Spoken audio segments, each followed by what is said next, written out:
So something a little bit different today. Not done this before, but I saw this, read about it, researched it, and couldn't resist it any further. It's the Amazfit T-Rex 3. Managed to pick one up because there seemed to be a lot of stuff suddenly then being talked about with reference to Hyrox, and they went out of stock very quickly. So I managed to kind of get hold of one.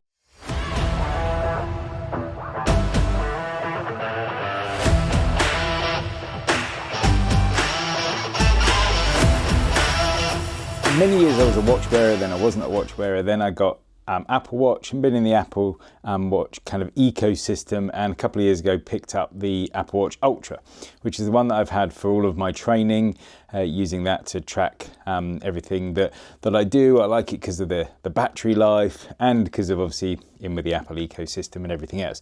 I've never used a Garmin or any other smartwatch or anything else, so it's kind of interested me because of what it can do and the Hyrox kind of thing and the battery life and everything else. So I thought I would kind of give it a go. So everything that I'm talking about will be with reference to the Apple Watch Ultra and the Apple Watches, and using that and just see how I get on. And the aim is to my simulation that I'm going to do in a couple of days' time. I will try this out for the first time, see how it kind of works, how it compares. I may do it with both watches on so I can do a side-by-side comparison and see about the tracking and the heart rate and everything else. So yeah, so I thought I'd start with the first bit of actually unboxing this.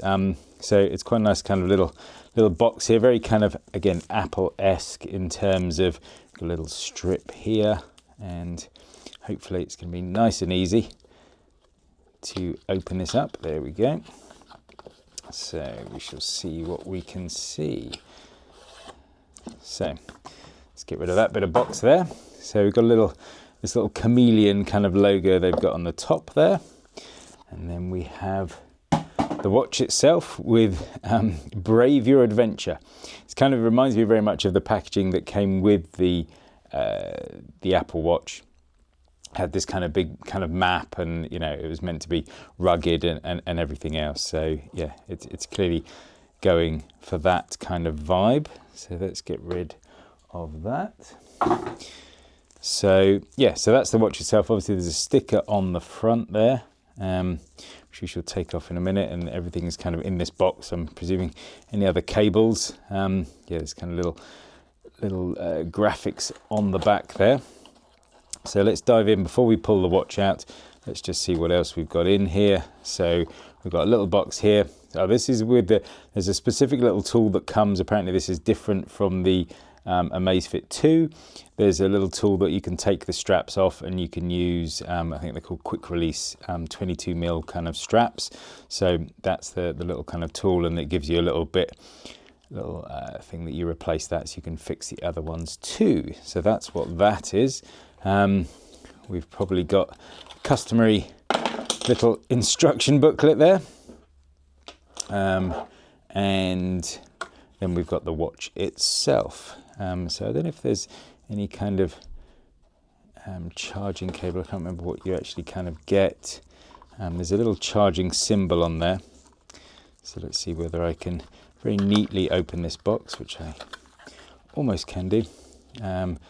So yes, so there's the little, there's quite a clever little charging kind of puck. So just takes any USB-C. You can see in the side there, got the two little raised, which we'll see on the back of the watch. So let me move those bits out the way for now, because we don't need those for this second. So look. Knocked me pencil off me, little crap. So let's take the watch out itself and get rid of that box as well. So this is the watch. Weight-wise, again, just immediate. I mean, I've got the Apple Watch Ultra on, so weight-wise, it feels about the same. It's got this kind of strap, which I will immediately change because I haven't worn a strap with kind of like a clasp like that for quite some time. Peel the sticker off there so we get to see the screen. Quite chunky, quite thick. What I should do at this point really is get the Apple Watch to compare, so we can see the relative kind of thickness of these side by side. So yeah, I would say the sensor's a little more rounded on the Apple Watch, but all in all, they look about, I would say about the same width. I'll check the actual dimensions and see. Obviously in terms of screen size, you've got the square screen here, and obviously we've got the round screen. So we'll see how that differs with regards to brightness and display and things like that. So let's pop the Apple Watch out the way for a second. So yeah, so the first thing is getting it kind of powered up. Kind of, I would say Apple-esque in terms of just download the Zepp app. It says, do you want to connect to watch? You say yes, you go into here and start this up, select your language, and it puts up a QR code on screen which you scan with your phone, and then it does the rest. And it did an update, that went all kind of well. It's quite interesting. Obviously Hyrox is one of the reasons I bought this, and there was a Hyrox specific update in the watch. So this is literally first kind of play post update. I know there's some of the kind of the screen things in here. I want to test the brightness. Yeah, it does go quite bright. And obviously the A is for auto, so it'll adjust the brightness, which is probably better for now. But I'll turn it up so that we can kind of see it. Various kind of modes, calendars. It's picked up all this kind of settings, and it's connected to the app. The app is installing some updates and things like that. There's lots of funky watch faces and things like that. So yeah, you've got a couple of pages of settings. So far it feels, I've loaded something. It feels very snappy. You know, so there's notifications there. If I scroll up from the bottom, you've got this Zepp Flow, and then we've got various kind of metrics. We've got the weather, there's a Zepp coach and things like that. I'll go through all of these in far more detail once I've had a chance to kind of properly play. I also like the fact that I'm in the UK and there's a Zepp Pay app as well, so you can put your cards on here. So it will be much more useful because it's one of the things that I do with my Apple Watches all the time. So again, we've got these shortcut cards so you can set things up here. So again, it's that normal kind of setup process, but you know, immediate reactions. It's quick, it's snappy. We've got these buttons here, so a back button in the corner, we've got a down, so instead of having to do the screen, we've got an up, which brings that one in, and we've got the back, and then we've got the select button there. So that's for the heart rate, and we've got the various